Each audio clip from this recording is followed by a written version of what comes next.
Remember Miranda. Chapter 1. Beach House.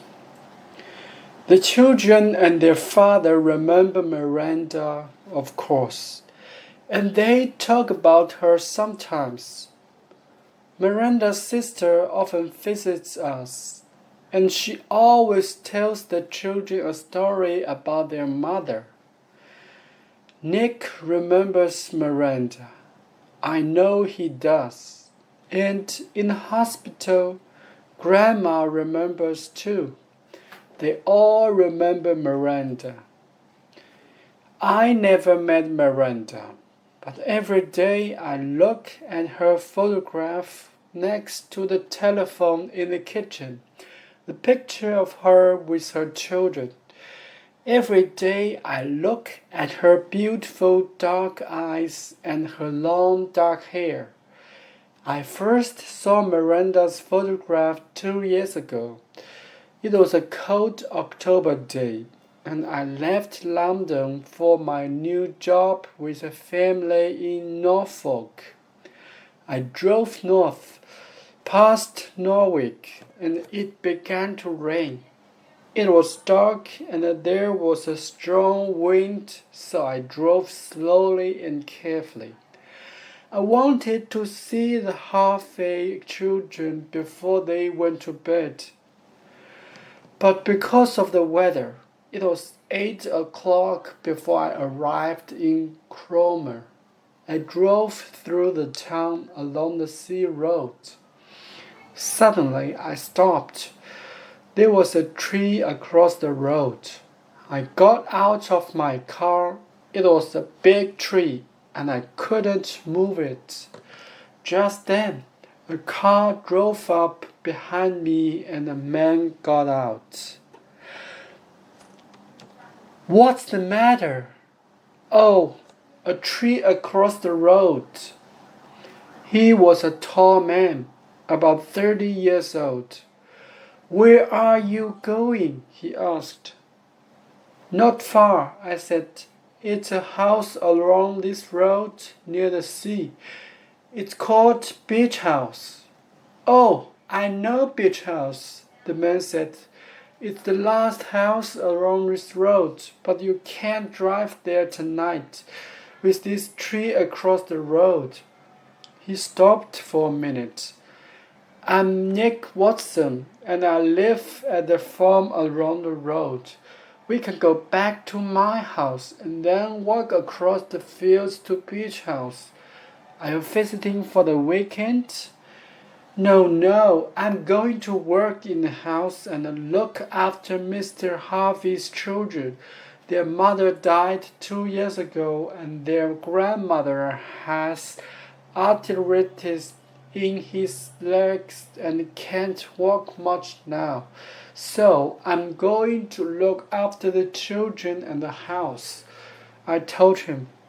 I met old Mrs. Harvey in London 6 weeks ago, and she gave me the job. Do you know the Harveys? The man laughed. His laugh was warm and friendly. Oh yes, I know them, he said. We drove back down the road and into the farm. Then we walked across the fields. It was dark and windy and cold. After 10 minutes, we arrived at a big white house. The lights were on downstairs, and the house looked friendly.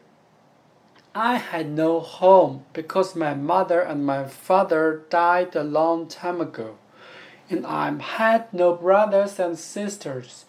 This was my first job, and I wanted to be happy in this house. A man opened the door. He looked tired, and there was no smile on his face. Hello, I'm Kathy Wilson, I began. I'm very late, I know. It's because the weather's so bad. There's a tree down across the road, Nick said. So Kathy left her car at the farm and we walked here. Duncan Harvey looked at Nick. You always want to help. he said coldly. And you're always there at the right time, ready to help. His face was angry, and I didn't understand why. The wind's so strong, I began. It doesn't matter, Nick said. He smiled at me, and his eyes were very blue. Goodbye, Kathy. Come and get your car tomorrow. Duncan said nothing. I went into the house, and he took me through into the kitchen. Mother, here's Kathy, he said. Old Mrs. Harvey sat near the window. Hello, my dear, she said warmly. What a wind! Come and have something to eat. She stood up and walked slowly across the room. Her hair was white, and she had a stick because of her bad legs. I sat down and began to eat.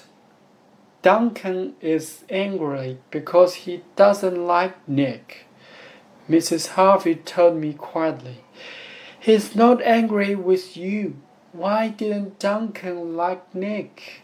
I thought. I don't understand, but I didn't like to ask Mrs. Harvey. The next morning, I met the children. Tim was 5 years old. He ran up and down the garden with the football. Susan was 7 years old, a quiet little girl with big brown eyes.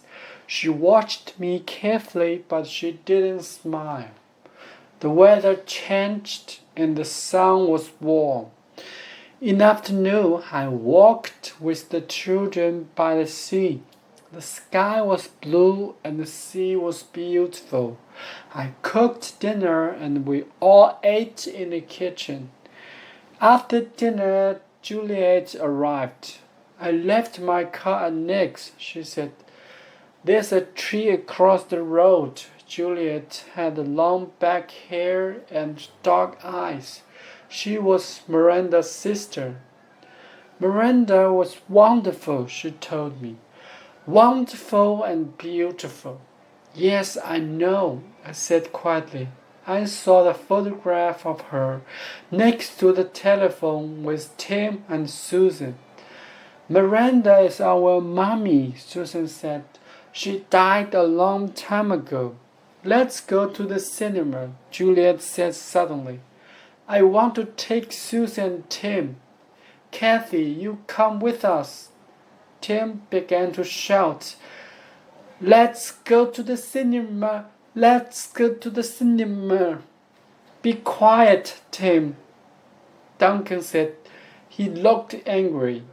No, Juliet, it's school tomorrow, and the children must go to bed early. Tim began to cry. I want to go with Juliet, he said. No, Tim, Duncan said. We can go to the cinema next weekend, I said quickly. Let's play with your little cars now. And soon Tim stopped crying. The days went quickly. Duncan went to stay in London for 3 weeks for his work. He had a job with a big London company. He often worked on his computer at home, but he went away a lot too. I liked the children and I liked old Mrs. Harvey, but I had no friends. One day I came out of a shop in Cromer, and there was Juliet.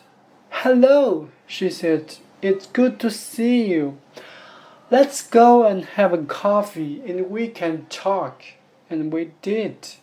Juliet told me about her teaching job, and she talked about Susan and Tim, and she talked about her sister. I often visited Miranda at the beach house because she wasn't happy there, Juliet said quietly. Duncan is a difficult man. You can see that. He loved her, of course, but he was often away in London. She loved the children and Grandma, but she was very lonely. I was lonely too at Beach House. Juliet stood up and smiled warmly. I must go now. Let's go to the cinema this weekend with the children. Ask Grandma tonight and ring me. And so I found a friend.